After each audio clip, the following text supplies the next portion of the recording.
pamagat, ang sayaw ngang puso ko. Isang pangako sa Pilipinas, pakiusap, gusto ko nang umuwi sa Pilipinas. Ito ang may luhang pagsusumamong isang 17 taong gulang na dalaga sa kanyang nga magulang. 8 taon siyang namuhay sa Pilipinas bago sila bumalik sa Amerika. Ngunit ang naghihintay sa kanya ron ay isang malaking pagkakaiba sa kultura, pag-iisa, pambubuli, at kawalan ng pag-asa. Nagkulong siya sa kanyang silid at isinara ang kanyang puso. Ang kanyang ama, na inuuna ang ina na hindi masabi ang pananabik sa Pilipinas, ay malapit ng masiraan ng loop. Isang araw, isang video ang dumating mula sa kanyang mamatalik na kaibigan sa Pilipinas. Emmy, sabay tayong sumayaw. Sa Foundation Day.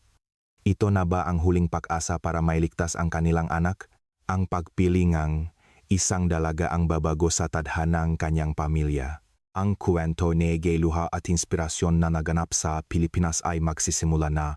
Kabanata 1, isang bagong simula sa Maynila. Isang taksibol ng matanggap ng pamilya Thompson na nakatira sa isang tahimik na suburb sa Columbus, Ohio, ang balitang may lilipat sila sa Maynila. Si Michael, isang manager sa isang IT company, ang naatasang mamuno sa isang malaking proyekto sa Pilipinas. Sa simula, ang kanyang asawang si Sarah ay nangamba sa buhay sa isang bansang iba ang wika at kultura, ngunit sa huli, nasabik din siya sa bagong hamon na kanilang haharapin bilang isang pamilya.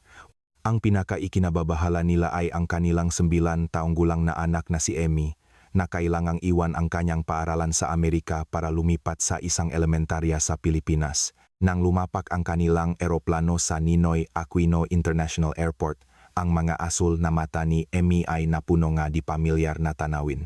Ang mainit at malinsanggang hangin, ang masayang ingay ng mataong nag-usap sa Tagalog at Ingles, at ang ngiti ng mga airport staff na bumabati ng "Welcome to the Philippines, Ma'am Sir." Si Sarah ay namangha ng pumasok sa banyo, hindi dahil sa teknolohiya, kundi sa kalinisan at sa friendly na attendant na nandun. Sakay ngang isang company service, tinahak ng pamilya ang kahabaan ng EDSA patungo sa kanilang bagong tahanan sa isang subdivision malapit sa Bonifacio Global City. Ang makukulay na jeepney na punong pasahero, ang mga nagtitinda ng street food sa tabing daan, at ang makahalong imaheng mga nagtataasang gusali at mga lumang kabahayan, lahat ay ibang-iba sa Columbus. Nagsimula ang kanilang bagong buhay sa tahanang inihanda ang kumpanya, at si Emmy ay nakatakdang pumasok sa isang lokal na pribadong paaralan. Sa unang arawng klase, suot ang kanyang asul at puting uniforme, nanginginig ang makamay ni Emmy sa kaba. Agad siyang napansin ngang kanyang kaklase isang bagong estudyante na may ginintuang buhok at asul na mata. Ngunit ang kanyang guro, si Ginang Reyes, ay buong ngiting ipinakilala siya. "Class, let's all welcome Emmy Thompson." Nakpalakpakan ang buong klase at unti-unting nawala ang kaba ni Emmy. Ang batang babae na nakaupo sa tabi niya ay bumulong, "Hi, ako si Jasmine. Welcome sa school namin." Sa pagkakataong iyon, unang beses nang ngumiti si Emmy sa Pilipinas. Kabanata 2, ang yakap ngang kulturang Pilipino. May mga kakaibang kultura sa paaralan sa Pilipinas na wala sa Amerika. Tuwing umaga, mayroon silang flag ceremony. Nakatayo ng tuwid ang lahat habang inaawit ang lupang hinirang at binibigkas ang panatang makabayan. Ang seremonyang ito ang nagbibigay ng ritmo at disiplina sa kanilang araw. Pagsapit ng recess, lahat ay naglalabas ng kani-kanilang baon. Si Emmy, na may dalang sandwich, ay namangha ng alukin siya ni Jasmine ng kanyang baon na adobo at kanin. "Tikman mo, Emmy. Luto ni Mama." Di nagtagal, naging kaugalian na nila ang magpalitan at mag-share ng baon. Bago kumain, ang lahat ay nagdarasal, "Bless us, O Lord." Ang kaugaliang itong pasasalamat sa pagkain ay tumatak ng malalim sa puso ni Emmy. Ang pinaka-nakakagulat sa kanya ay ang clean-up drive tuwing Biyernes. Pagkatapos ng klase, lahat ng estudyante, gamit ang walis at dustpan, ay naglilinis ng kanilang silid-aralan at pasilyo. Sa Amerika, mga janitor ang gumagawa nito. Sa Pilipinas, ang mga bata mismo ang nagpapanatiling ang kalinisan. Noong una ay nakaalangan si Emmy, ngunit nang maranasan niya ang sayang pagtutulungan para linisin ang kanilang silid-aralan, isang kakaibang pakiramdam ngang tagumpay ang kanyang naramdaman. Ang ideya na kung ano ang ginagamit mo, dapat mong alagaan ay bago para sa kanya. Ang tawag daw dito ay bayanihan. Pagsapit niya sa high school, sumali siya sa dance troupe, mahilig si Emmy sa musika at dito niya natakpuan ang kanyang hilig. Ang mga senior members ay matiyagang nagtuturo sa mabaguhan. Pagkatapos ensayo, sabay-sabay silang nagpapaalam, ingat kayo at nagtutulungan sa pagliligpit ng gamit. Ang karanasang maging bahagi ng isang team na may isang layunin ay bago para kay Emmy. Dumating ang high school at pumasok si Emmy sa St. Michael's Academy. Lumipas ang 8 taon at ang Tagalog ni Emmy ay perpekto na. Dito, sa dance troupe, nakilala niya ang kanyang mamatatalik na kaibigan. Ang isa ay si Jasmine Reyes, ang leader ng grupo. Masayahin, punong enerhiya, at palakaibigan sa lahat, natural siyang nagiging sentro ng barkada. Ang isa pa ay si Bea Cruz, ang class president. Seryoso, maalalahanin at laging handang tumulong sa manangangailangan. Madalas silang makasama pagkatapos ng klase. Pagkatapos ng dance practice, tatambay sila sa isang milk tea shop malapit sa eskwelahan para gawin ang kanilang homework o makwentuhan. Tuwing weekend, namamasyal sila sa mall para mag-shopping o manood ng sine. Sa oras ng pananghalian, makakasama silang upo sa isang bilok, pinapakita ang kani-kanilang baon habang nagtatawanan. Ang paghahanda para sa Foundation Day, ang lalong nagpatibay sa kanilang pagkakaibigan. Nagplano silang booth para sa kanilang klase, hinati ang manggagawain, at nanatili sa paralan hanggang gabi para maghanda. Ang gabing iyon, nang matapos nila ang dekorasyon at sabay-sabay silang nagyakapan sa tuwa. Ang araw ng Foundation Day, nang ipagdiwang ng buong klase ang kanilang tagumpay, lahat ng iyon ay naging kayamanan ni Emmy. Kabanata 3, isang biglang pamamaalam. Isang taglamig sa kanyang unang taon sa high school, naniniwala si Emmy na ang buhay niya sa Pilipinas ay magpapatuloy magpakailanman. Nagsimula na silang mag-ensayo ng bagong choreography para sa susunod na kompetisyon. Nagpaplano na sila ni Bea na mag-aral sa library sa weekend, at higit sa lahat, inaabangan nila ang kanilang school retreat kung saan makakasama sila sa isang kwarto. Ngunit isang gabi nga Marso, umupo ang kanyang amang si Michael sa sala na may seryosong mukha. Nakatanggap daw siyang utos mula sa head office. Matagumpay na natapos ang proyekto sa Pilipinas at isang mahalagang posisyon ang naghihintay para sa kanya sa head office sa Amerika. Para kay Emmy, ito ay isang biglaang hatol. Ang masalitang kanyang ama na babalik na sila sa Columbus sa Abril ay nagpabago sa kanyang mundo. Nang sabihin niya sa kanyang makaibigan ang balita, hindi makapaniwala si Jasmine. Si Bea naman ay tahimik na lumuha. Isa-isa ring nagpaalam ang kanyang makaklase, nanghihinayang sa kanyang pag-alis. Sa huling araw niya sa paralan, binigyan siya ng buong dance troupe ng isang scrapbook na may mga mensahe. We had fun dancing with you, Emmy. Visit us in the Philippines, okay? Friends forever. Habang binabasa ang bawat mensahe, hindi mapigilan ni Emmy ang pag-iyak. Sinamahan siya ni na Jasmine at Bea sa Naya. Sa departure lobby, nayakapan silang tatlo at matagal na hindi nahiwalay. Promise, keep in touch tayo ha, sabi ni Jasmine. Paulit-ulit na tumango si Emmy. Makikita pa tayo, di ba? Tanong ni Bea. O naman, sigurado yan, sagot ni Emmy. Habang papalayo siya patungo sa boarding gate, nakita niyang kumakawe pa rin ang kanyang nga kaibigan. Habang lumilit ang kanilang nga imahe, nangako si Emmy sa kanyang sarili. Babalik ako dito. Siguradong babalik ako. Kabanata 4, ang malamig na katotohanan.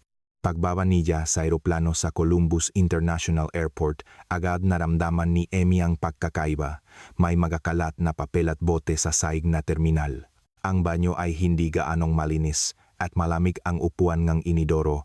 Ang kalinisan ng Naya, kahit hindi perpekto, ay may kasamang init ng pagkatao na wala dito.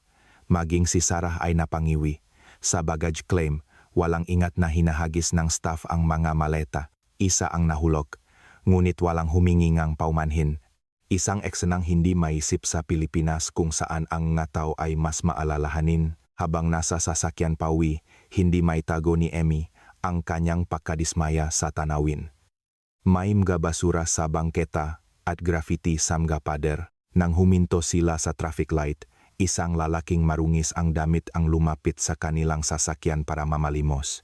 Mabilis na nilok ni Michael ang magapinto at tumiwas na katinghin. Ang masiglat buhay na kalsada na Maynila ay ibang-iba sa malamig na realidad dito.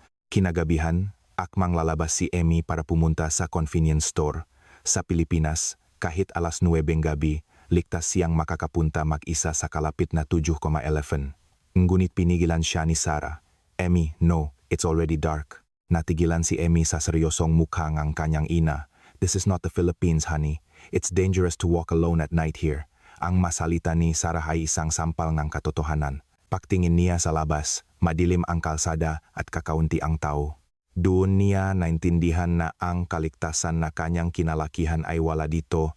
Kinabukasan, nagpahatid si Emmy kay Michael sa kalapit na convenience store. Inaasahan niyang makakitang tulad sa Pilipinas. Ngunit ang nandun ay maestante na punong junk food at soft drinks. Walang sariwang siopaw, walang masarap na ready-to-eat meals. Nang magtanong siya kung pwedeng gumamit ng banyo, may nakasulat na for customers only at nakakandado pa. Ang cashier ay nakatutok sa kanyang cellphone at hindi man lang bumating hello. Ilang araw lang ang nakalipas. Sanay siya sa 24/7 na convenience store sa Pilipinas na halos lahat ay mayroon at ang mga staff ay magagalang. Pag-uwi niya, nakita niyang nahihirapan si Sarah na maglutong pagkaing Pilipino. Ang kalapit na supermarket ay walang toyo, suka, o bagong, kailangan pa nilang mag-drive ang 30 minuto papunta sa isang ASEAN store. Ang hapunan nilang gabing iyon ay pizza at french fries. Doon niya napagtanto kung gaano ka-espesyal ang balanseng pagkain na araw-araw niyang kinakain sa Pilipinas. Nagdasal si Emmy bago kumain, ngunit ang kanyang nga magulang ay nagsimula na. Ang kaugaliang magpasalamat bago kumain ay wala na sa bahay na ito. Kabanata 5, isang estranggero sa sariling lupa. Lunes ng umaga, unang araw niya sa Riverside High, pagpasok niya sa gate, napansin niya ang mga metal detector. Isang security guard ang nag-check sa bawat estudyante at sa laman ng kanilang mga bag. Wala nito sa St. Michael's Academy. Kinabahan si Emmy.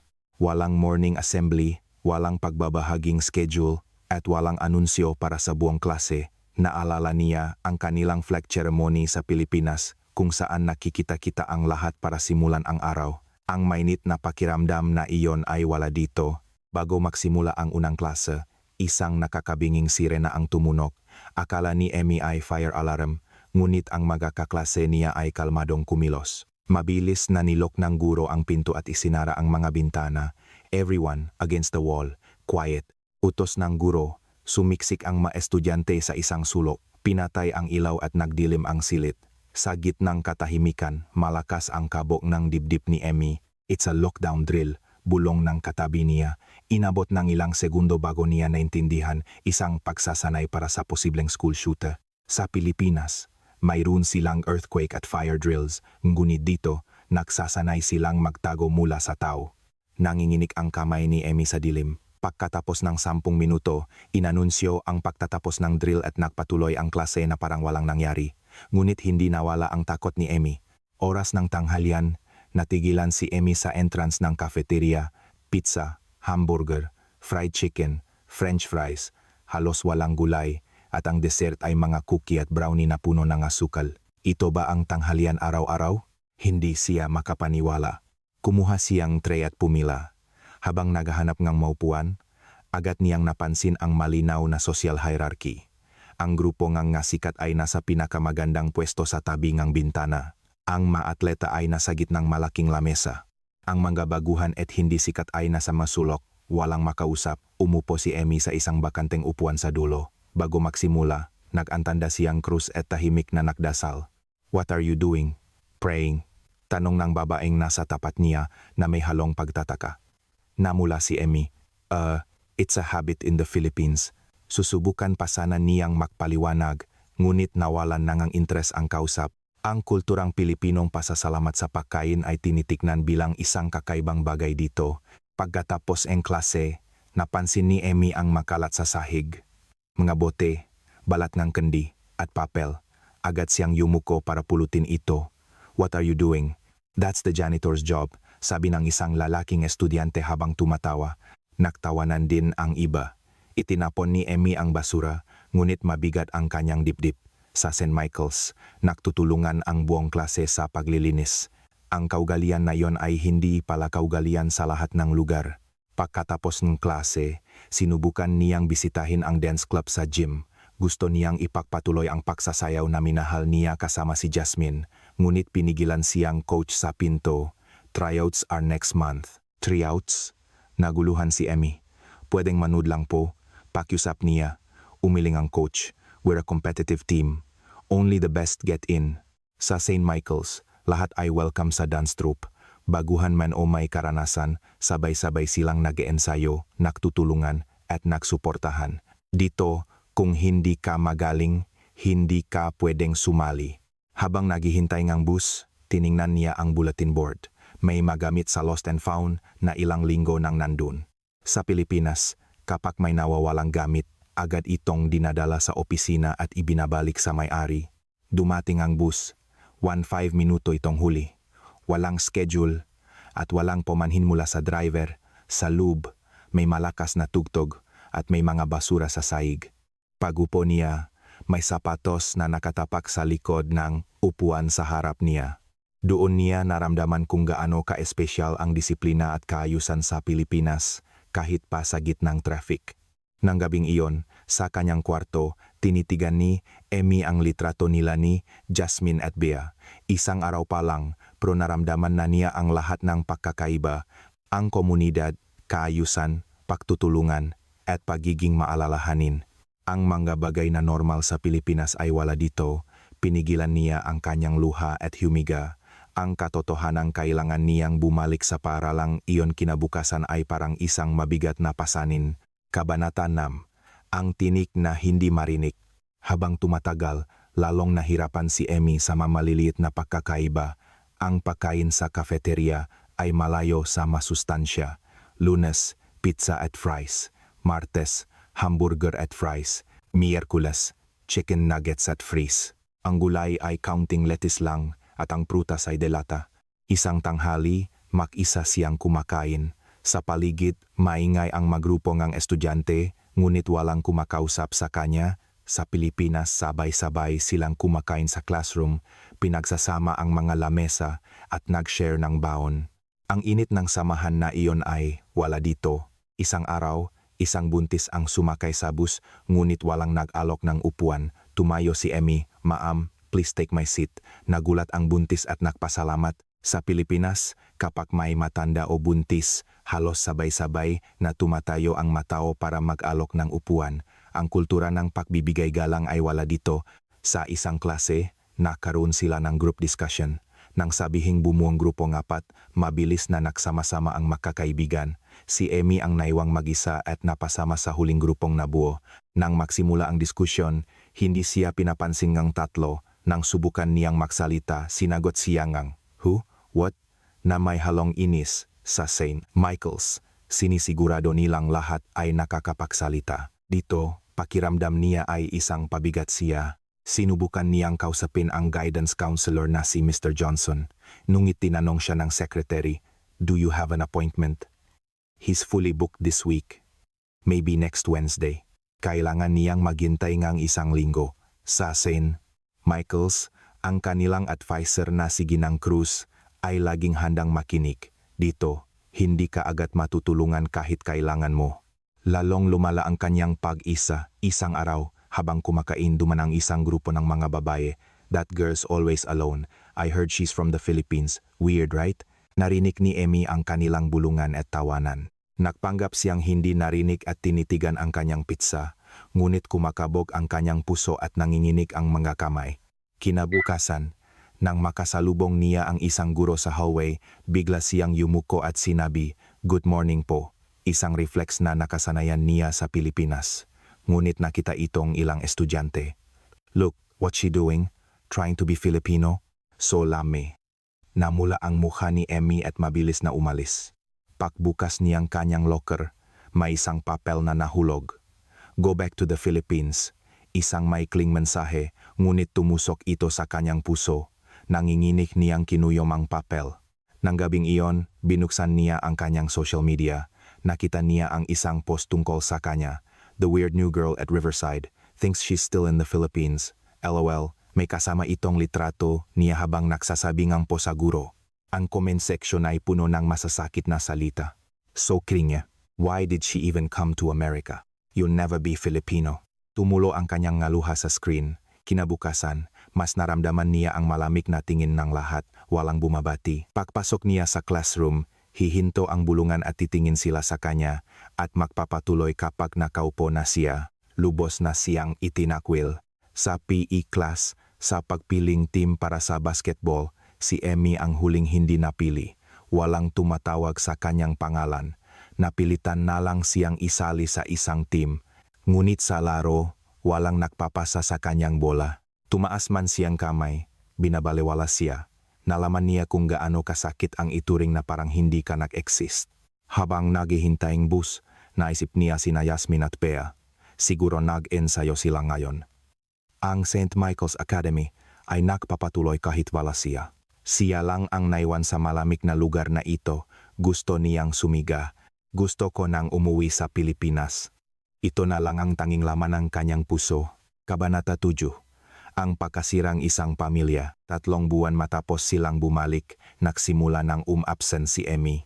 Noong una, sakit ng ulo at tiyan ang dahilan. Sa huli, wala na siyang sinasabing dahilan. Kakatok si Sarah sa pinto, ngunit walang sagot. Emmy, aren't you going to school? I can't. Sagot niya mula sa ilalim ng kumot. Laging sarado ang kurtina ng kanyang kwarto. Mahapon siyang nasa kama, nanonood ngang mano-video tungkol sa Pilipinas sa kanyang laptop. Ang mga tanawin sa Maynila, mga vlogs ng mga high school students sa Pilipinas sa tuwing nakikita niya ang masiglang buhay doon, sumisikip ang kanyang dibdib. Paulit-ulit niyang tinitiknan ang social media ni na Jasmine at Bea at umiyak sa mga litrato nilang masaya sa eskwela. Napansin ni Sarah ang pagbabago sa kanyang anak.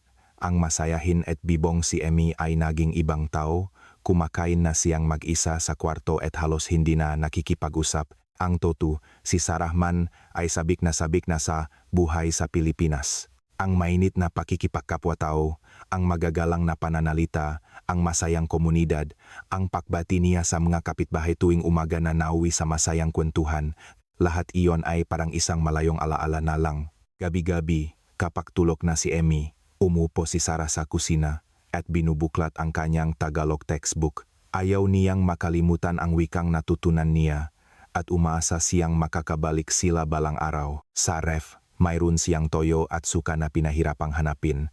Ang pagsisikap niyang magluto ngang pagkaing Pilipino ay simbolo ngang kanyang pananabik. Si Michael naman ay abala sa trabaho. Mayos ang takbo ngang kanyang proyekto at may usap-usapan na tungkol sa promotion. Alam niyang uma-absent ang anak, ngunit inisip niyang panandalian lang ito. Gabi na siyang umuwi at maaga umaalis, kaya kaunti na lang ang oras niya para sa pamilya.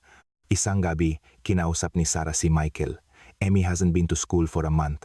Sagot ni Michael habang pagod na nakaupo. It takes time to adjust. But it's not getting better. Kit ni Sarah. Pinutol ni Michael ang sasabihin niya. You're overthinking it, Sarah. She'll get used to it. Kinagat ni Sarah ang kanyang labi sa sagot ng asawa. Minsan, may naririnig siyang mahinang pagiyak mula sa kwarto ni Emmy. Tatayo siya sa harap ng pinto, gustong kumatok, ngunit hindi niya magawa. Paano niya palalakasin ang lupngang anak kung siya mismo ay gusto nang bumalik? Isang arong Sabado, nag-golf si Michael kasama ang kanyang boss. Naiwan si Sarah at Emmy sa bahay sa kani-kanilang mga silit. Naalala niya ang mag-weekend nila sa Pilipinas, namamasyal sa Tagaytay, nagbabakasyon sa Batangas o kumakain sa labas. Ang masasayang panahong iyon ay tila hindi nababalik. Kabanata 8, ang pagsabu. Dumating ang araw na iyon, sa hapagkainan, isang pambihirang pagkakataon na kumpleto silang tatlo, ngunit ang katahimikan ay nakakabingi. Binaba ni Michael ang kanyang kubyertos. Emmy, when are you going back to school? Hindi sumagot si Emmy. It's been over a month. You're going to fail this year. Lalong tumitigas ang boses ni Michael. Answer me, Emmy. Nangingini ang balikat ni Emmy. I can't go. Mahinang sagot niya. What do you mean you can't? Why? Because that's not my home. Kumunot ang no ni Michael. What are you talking about? You're an American. No. Tumingin si Emmy, puno ng luha ang mga mata. I grew up in the Philippines. The Philippines is my home. Tumayo si Michael. Stop it. The Philippines was just a work assignment. We lived there for 8 years. It wasn't just work. Lumakas ang boses ni Emmy. You're just being spoiled. Accept reality. Ang mga salita ni Michael ay tumusok sa puso ni Emmy. I can't accept it. I want to go back to the Philippines. Sigaw niya habang umiyak at tumakbo pabalik sa kanyang kwarto. Ang malakas na pagsarang pinto ay umalingaw-naw sa buong bahay. Tumingin si Sarah kay Michael. You don't understand, do you? Understand what? Humingang malalim si Sarah. At sa wakas, binitawan ang matagal ng kinikimkim na salobin. I want to go back to the Philippines, too. Natigilan si Michael. What are you talking about, Sarah? It's true. Every day I think about the Philippines. The warm community, the kind people, the safe streets. May luha sa mga mata ni Sarah. Here, I can't even sleep peacefully. Our daughter is being bullied and we are isolated. This is not just a temporary hardship. We'll get used to it, sabi ni Michael. Yumiling si Sarah. I don't want to get used to it. You're always busy with work. You don't see what's happening to our family. Our daughter is suffering and you're not doing anything. Emmy will break if this continues. You're exaggerating, malamig na sabi ni Michael. I'm not exaggerating, sigaw ni Sarah. Isang mabigat na katahimikan ang bumalot sa kanila. Nang gabing iyon, nakabaluktot si Emmy sa kanyang kama. Rinig niya ang pagtatalo ng kanyang nga magulang. Dahil sa kanya, nasisira ang kanilang pamilya. Hindi na niya alam ang gagawin. Ang pagnanais na bumalik sa Pilipinas at ang kasalanang nararamdaman niya ay unti-unting dumudurok sa kanya. Kinabukasan, sa wakas ay natuloy ang appointment niya kay Mr. Johnson. Pilit siyang isinama ni Sarah. Naupo si Emmy sa opisina. Tinanong siya ni Mr. Johnson habang tinitiknan ang kanyang record. So, what's the reason you can't adjust to school? Magatanong na galing sa libro, ikinuwento ni Emmy ang lahat. Ngunit ang reaksyon ng counselor ay walang kabuhay-buhay. Culture shock is normal. Time will heal everything. Binigyan siya nito ng ilang brochure. Read these. Try these relaxation techniques. Natapos ang 30 minutong session. Ang sigaw ng puso ni Emmy ay walang nakarinig. Pag-uwi, nakulong ulit siya. Wala nang tutulong sa kanya. Paano pa siya mabubuhay? Impossible na ba talagang makabalik sa Pilipinas? Sa bingit ng kawalan ng pag-asa, nanginginig si Emmy. Ang pamilya Thompson ay nasa krisis. Kabanata 9. Isang video ng pag-asa. Sa gitna ng araw kawalan ng pag-asa, isang notifikasyon ang lumitaw sa cellphone ni Emmy. Mensahe mula kay Jasmine. Emmy, kamusta ka na? May video kami para sayo. Binuksan niya ang file. Sa screen, lumitaw ang isang pamilyar na lugar, ang dance studio ng St. Michael's Academy. Nakatayo sa harap ng kamera sina Jasmine at Bea. Emmy, kamusta? Ang masiglang boses ni Jasmine ay umalingango mula sa cellphone. Nagalala na kami sayo, malumanay ng ngiti ni Bea. Ang init ng kanilang presensya, kahit sa screen lang, ay nakpaluha kay Emmy. Alam mo, malapit na ang Foundation Day, sasayaw kami, masayang sabi ni Jasmine. Buong dance troupe sa malaking stage. Tanda mo pa ba yung sinayaw natin last year? Yun ang gagawin namin. Nagbago ang eksena, pinakita ang mamiyembrong dance troupe na nag-ensayo. Seryoso ang kanilang mamukha. Ito ang eksenang kinalakihan ni Emmy. Pero mahinang sabi ni Bea, iba pa rin kapag wala ka, Emmy. Kulang. Bumalik ang kamera kina Jasmine at Bea. Kaya please, Emmy, pwede bang sumayaw ka kasama namin? Ang seryosong mga mata ni Jasmine ay nakatitig kay Emmy sa pamamagitan ng screen. Gusto naming pumunta ka sa Foundation Day. Gusto naming sumayaw ulit kasama ka. Biglang lumitaw sa screen si Ginang Cruz. Emmy, kumusta ka anak? Ang ngiting dati niyang advisor. Nalulungkot ang buong klase mula nang umalis ka. Inaasahan namin ang Foundation Day. Hihintayin ka namin ha? Ang nasalita ni Ginang Cruz ay lalong nakpaya kay Emmy. Ipinakitang video ang iba't ibang bahaging paharalan, ang paglilinis ng classroom, ang morning assembly kung saan sabay-sabay silang bumabati. Ang mainit na pang-araw-araw na buhay na akala niya ay normal lang. Emmy, hihintayin ka namin. Sabi ni Jasmine sa huli, friends forever tayo, di ba? Hindi yun mababago ng distansya. Tumango si Bea. Gusto na naming tumawa kasama ka ulit. Pupunta ka, di ba? Naktapos ang video. Nanginginig na hinawakan ni Emmy ang cellphone. Paulit-ulit niyang pinanood. Ang ngiti ni Jasmine, ang kabaitan ni Bea, ang mainit na salita ni Ginang Cruz, ang pamilyar na classroom. Lahat ay yumugyok sa kanyang puso. Nang gabing iyon, sa unang pagkakataon sa look ng ilang buwan, Binuksan ni Emmy ang pinto ng kanyang kwarto. Sa sala, nanonood ng TV sina Sarah at Michael. Dad, Mom. Napalingon sila. Nagulat si Sarah na makita ang anak na lumabas. May sasabihin ako. Huminga ng malalim si Emmy. Handa na. Please, let me go to the Philippines. Tumahimik ang buong sala. Kumunot ang no ni Michael. That again? Please just listen, desperadong sabi ni Emmy. Tumawag sina Jasmine at Bea. Sa Foundation Day next month, sasayaw sila. So? Malamig na sagot ni Michael. Natihilan si Emmy. Tumayo si Sarah. Michael, let's hear her out. May determinasyon sa mga mata ni Sarah. Emmy, continue. Nakaroon lakas ng loop si Emmy. Gusto nilang sumayaw ako kasama nila. Gusto nilang pumunta ako sa Foundation Day. Impossible, maring sabi ni Michael. You have school here, but I can't go to school anymore. Nanginginig ang boses ni Emmy. I don't belong here, but in the Philippines may mga taong naghihintay sa akin. I want to let her go, sabi ni Sarah. Nakatingin ng diretso sa asawa. Emmy needs the Philippines. Sarah, you too, we're a family. We should stay together. That's exactly why. Emmy will break if we leave her like this. As a family, shouldn't we help her? Natahimik si Michael. Just for 10 days, pakiusap ni Emmy. Please let me join the Foundation Day. Please. Nakita ni Michael ang umiyak at nakayukong anak at unti-unting lumambot ang kanyang expression. I'll go with her, deklara ni Sarah. I can't let Emmy go alone. Sarah, you... Pinutol ni Sarah ang sasabihin ni Michael. I've decided. I will do what I can for my daughter. Ang determinasyon ng isang ina ay umalingonggaw sa sala. Isang mahabang katahimikan. Tumingin si Michael sa labas ng bintana. Trabaho, karera, at pamilya. Naglalaban ang maito sa kanyang isip. 10 days, sa wakas ay sabi ni Michael. No more than that. Nagninging ang mukha ni Emmy. Really? On one condition, seryosong sabi ni Michael. When you come back, you will go to school properly. Can you promise that? Buong lakas na tumango si Emmy. I-promise. Niyakap ni Sarah si Emmy. Thank God, Emmy. Sa yakap ngang ina, sa unang pagkakataon sa matagal na panahon, nakaramdam si Emmy ngang kapayapaan. Isang maliit na liwanag ang sumilay sa kadiliman. Kabanata 10, ang paghahanda para sa pagbabalik. Kinabukasan, si Michael ang pinakamaagang nagising. Sa kanyang study, tinitigan niya ang computer, nakita niyang may mahalagang meeting sa susunod na buwan. Paano niya sasabihin sa boss niya? Ang pagliban ng 10 araw sa panahong ito ay kritikal para sa kanyang karera, ngunit hindi maalis sa isip niya ang mukha ng kanyang anak kagabi. Ilang buwan na niyang hindi nakita ang ganoong kasigla sa mga mata nito.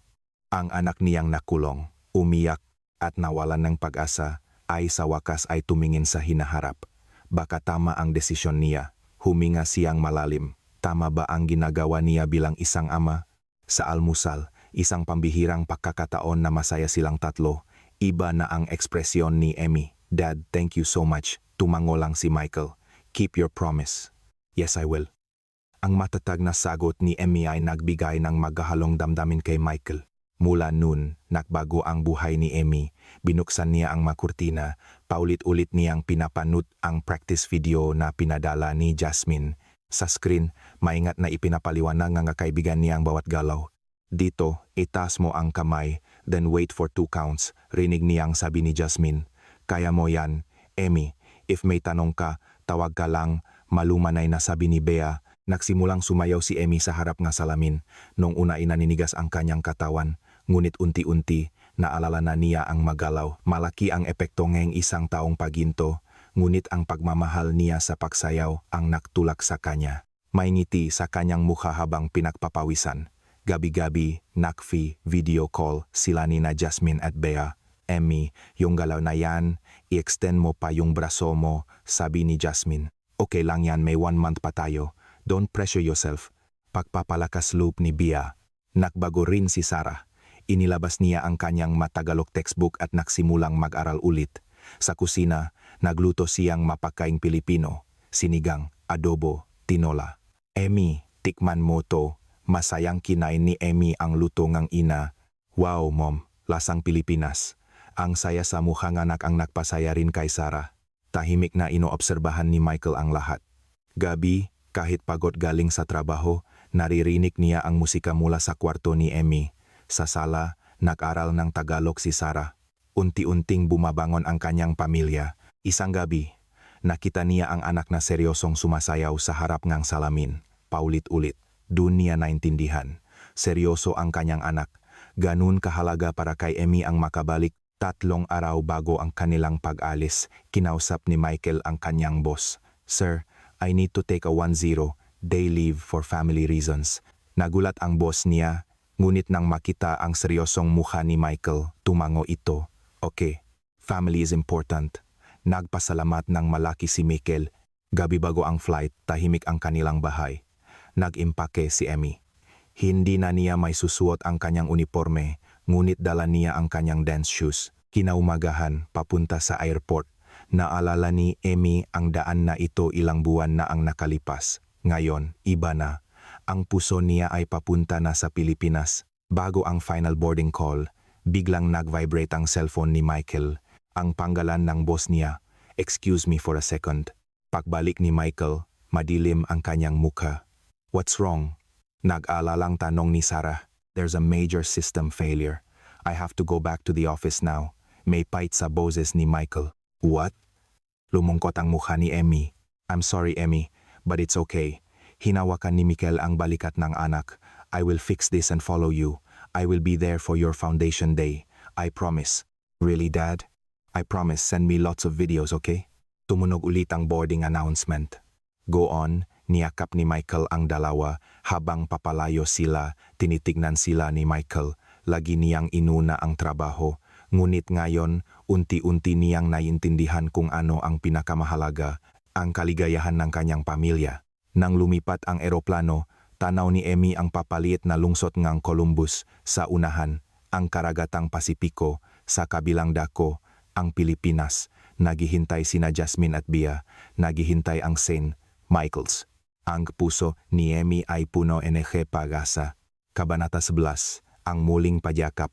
Paglapak sa naya, humingang malalim si Emmy. Iba ang hangin, iba ang amoy, at ang pamilyar na masayang ingay. Iba talaga dito, no? Sabi ni Sarah.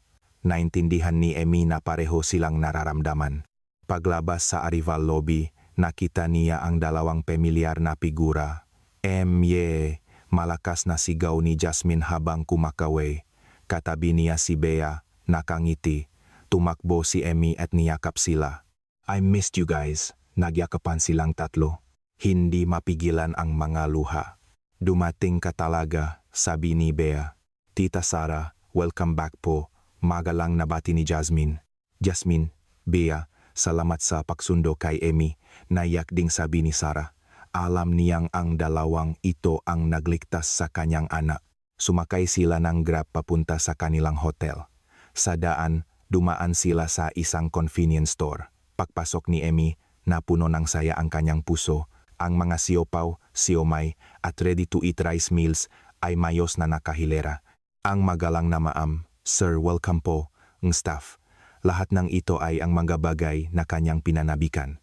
Gabi, habang naglalakad sabi ni Sarah, Look, it's already late but there are still women walking alone. Unga, pasado alas 10 na pero normal lang ang buhay. Maliwanag ang mailaw, may mga nagpapatroy tanod. May pakiramdam ngang komunidad at kaligtasan. The Philippines is really safe in its own way, sabi ni Sarah. Tumango si Emmy. Ngayon niya lang lubusang naintindihan ang halaga nito. Kinabukasan, pumunta sila sa St. Michael's Academy. Ang dampa punta ron ay puno ng alala. Ang panaderya sa kanto, ang maliit na parke, ang palengke, walang nagbago. Pagpasok sa gate, sumalubong sa kanila ang mga puno nga nara. Emmy, sige ng krus, papalapit habang nakangiti. Ma'am, tumakbo si Emmy at nakipagkamay. Kamusta ka na? We're so happy you're back. Ang mainit na salita ni Ginang Cruz ay muling nagpaluha kay Emmy. Sa oras ng klase, sumilip si Emmy sa isang classroom. Oras ng paglilinis, nagtutulungan ang mga estudyante.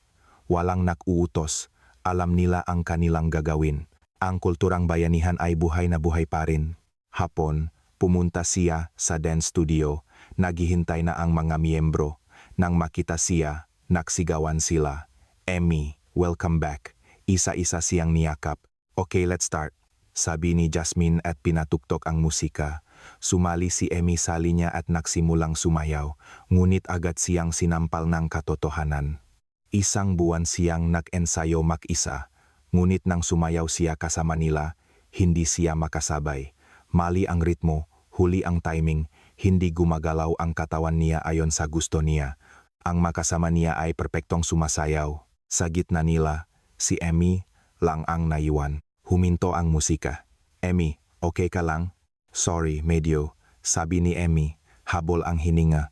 Malaki talaga ang epekto ng 1-year break, nag-alalang sabi ni Bea. Pero may 1 week pa tayo, kaya natin to. Nakpatuloy ang ensayo, ngunit hindi nawala ang kaba ni Emmy. Baka nagiging pabigat lang siya. Baka dahil sa kanya, bumababa ang kalidad ng kanilang performance. Nang matapos ang ensayo, naiwan siyang mag-isa. Tinitigan niya ang kanyang sarili sa salamin. Pawisan at pagod, ngunit malayo pa sa perpekto. Aabot pa kaya siya sa Foundation Day. Kabanata 12. Ang pagsisikap, pagtitiwala, at pagtatagumpay. Ang ikalawang araw ng ensayo ay mas mahirap. Mula umaga, paulit-ulit silang nag-practice at paulit-ulit ding nakamali si Emmy. Mali ang timing ng kanyang pag-ikot, huli sa paglipat ng pwesto. Sorry, isa pa please, paulit-ulit niyang sabi. Mabait ang kanyang nga kasama, ngunit lalo siyang nahihirapan dahil doon. Sa tanghali, mag-isa siyang nakaupo sa isang bench. Hawak niya ang isang tinapay, ngunit hindi niya ito malunok. Makakasayaw pa kaya talaga siya. Emmy, si Ginang Cruz, nakatayo sa likod niya. Napanood ko ang ensayo. You're doing great. Pero hindi po maam. Palagi po akong nakakamali, sabi ni Emmy. Huwag kang magmadali. Normal lang yan. Ang importante, nandito ka at kasama mo sila. Hindi ka nila iniisip na pabigat. Hinihintay ka nila dahil gusto kanilang makasama. Ang magasalita neguro ay tumagos sa kanyang puso. Ikatlong araw, masakit na ang buong katawan ni Emmy. Sa gitna ensayo, nawalan siyang balanse at natumba. Emmy, tumakbo si Jasmine. Okay ka lang, huwag mong pilitin. Sorry, pahinga lang ako sandali, sabi ni Emmy habang nakasandal sa pader. Malapit na siyang sumuko. Inabutan siya ni Bea ng tubig. Tanda mo, Emmy? Last year, ako naman yung nahilo. Sabi mo sa akin nun, kaya mo yan, Bea. Ngayon, ako naman ang magsasabi sa iyo, kaya mo yan, Emmy. Ika-4 na araw, unti-unti nang may nakbabago. Nagsisimula ng maalala ng kanyang katawan ang magalaw. Ayan, Emmy. Ganyan nga, sigaw ni Jasmine. Pagkatapos ng isang buong run, nakpalakpakan ang lahat. Ang suporta ng kaibigan niya ang nagbigay sa kanyang lakas. Ika-5 araw, sa unang pagkakataon, natapos niya ang buong sayaw nang hindi humihinto. Nang matapos ang musika, nagsigawan ang lahat sa tuwa. Yes! Niyakap ni Jasmine si Emmy. Perfect, Emmy. Naiyak si Emmy sa saya. Nagawa niya. Nakasayaw siya kasama nila. Ika-6 at ika-7 araw, pinino nila ang bawat detalye. Ang anggulo ang kamay, ang tingin, ang ngiti, paulit-ulit. Pero hindi na nagreklamo si Emmy. Ito ang pinakahuling paghahanda. Sa final rehearsal, nagsimula ang musika at sumayaw si Emmy. Natural na ang kanyang mga galaw, perpektong sabay sa kanyang mga kasama. Nang matapos, isang sandaling katahimikan. Perfect! Sigaw ni Jasmine, nagyakapan silang lahat. Sa isang sulok, pinapanot sila ni Sarah, naiyak. Ganun kasaya ang kanyang anak. Ito ang kaligayahang hindi niya makukuha sa Amerika.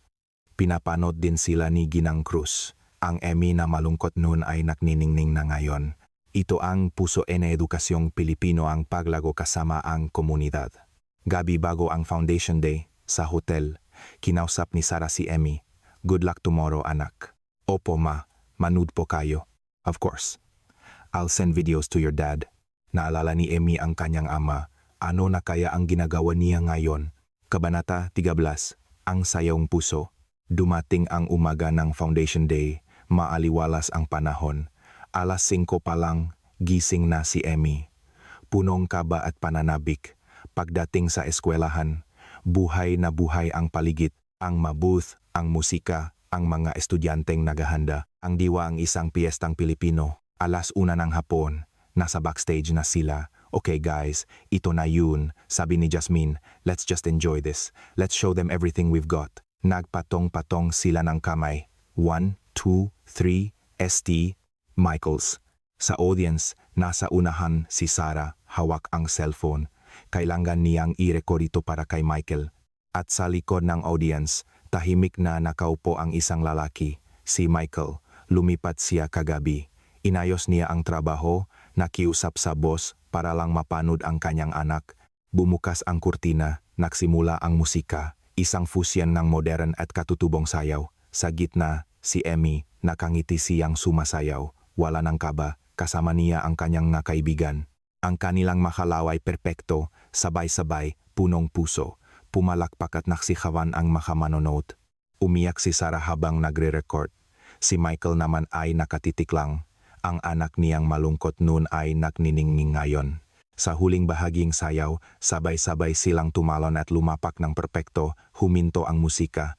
Isang sandaling katahimikan at pagkatapos ay isang malakas na palakpakan. Nag-standing ovation ang ilan.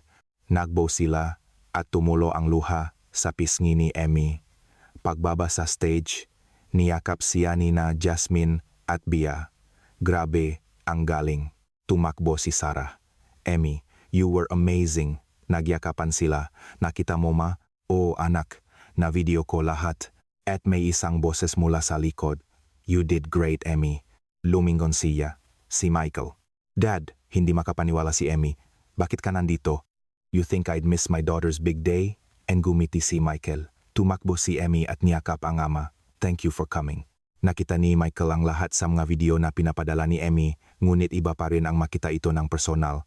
Ang kislap sa mga mata ng kanyang anak, isang kislap na hindi niya nakita sa Columbus. Hapon, kinausap ni Michael si Ginang Cruz. Mr. Thompson, you have a wonderful daughter, sabi ng guro. It's all thanks to you, ma'am, yumuko si Michael. No, it's her own strength. But she had friends, she had a community. That's what made her strong. In the Philippines, we value pakikisama and bayanihan. We don't just grow alone, we grow together. Ang masalitang guro ay tumatak sa puso ni Michael. Kabanata 14. Ang tahanang tunay. Nang gabing iyon, sa hotel, nagsalita si Michael. Emmy, Sarah, I have something to say. Kinabahan sila. I'm going to request a transfer back to the Manila office. Nanlaki ang mamata ni na Emmy at Sarah. Really? Yes, I realize this is the environment Emmy needs. It's been months since I saw her this happy. Tumingin siya kay Emmy na umiyak na sa tuwa. But your job, Dad. There are things more important than a job. Our family's happiness. I was too slow to realize that. Tumingin siya kay Sarah. You wanted to come back too, right? I'm sorry I made you wait. No, I'm just happy you made this decision. Nagyakapan silang tatlo. Sa wakas, natakpuan na nila ang sagot. Makalipas ang 6 na buwan, ang pamilya Thompson ay muling naninirahan sa Maynila. Naaprubahan ang transfer ni Michael. Si Emmy ay opisyal nang bumalik sa St. Michael's Academy. Emmy, kamusta test mo kahapon? Library tayo mamaya? Bumalik na siya sa dati. Isa na siyang ganap na bahagi ng klase. Sa oras ng paglilinis, hawak niya ang walis. Sa tanghalian, nagdarasal sila bago kumain ng baon. Sa hapon, papunta na siya sa dance practice kung saan naghihintay sina Jasmine at Bea. Emmy, ang tagal mo, pabirong sabi ni Jasmine. Sorry, kinausap ko lang si Maam. Tara na, bilis, may bago tayong choreography. Nagsimula ang ensayo. Ang sayang pagsayaw kasama ang mga kaibigan. Ang hirap at pagod na may katuparan. Ito ang hinahanap-hanap niya. Pag-uwi niya, naghahanda ng hapunan si Sarah. Ang amoyng sinigang ay sumasalubong sa kanya. Masaya na rin si Sarah, aktibo sa komunidad. Dumating si Michael. I'm home. Welcome home. Kumpleto sila sa hapunan. Kumusta ang araw niyo? Tanong ni Michael. Mahirap yung bagong sayaw, pero masaya. Sagot ni Emmy. Nahahanda kami para sa next performance. That's great. Nakanggiting sabi ni Michael. Pagkatapos ang hapunan, sa kanyang kwarto, gumagawang homework si Emmy. Tanaw niya ang tahimik na gabi sa labas. Isang ligtas, maayos at masayang komunidad. Tumunog ang kanyang cellphone. Mensahe mula kay Jasmine. Galingan natin bukas ha. Ngumiti si Emmy at nagreply. Una man, see you. Ang tahanan ay hindi lang kung saan ka ipinanganak. Ito ay kung saan mo pinipiling mamuhay, kung saan ka masaya at toto sa iyong sarili. Iyon ang tunay na kahulugan ng isang tahanan. Tumingin si Emmy sa labas at bumulong sa kanyang sarili. I'm home. Tahanang tunay Pilipinas. At dala ang pag-asa para sa kinabukasan, humiga siya.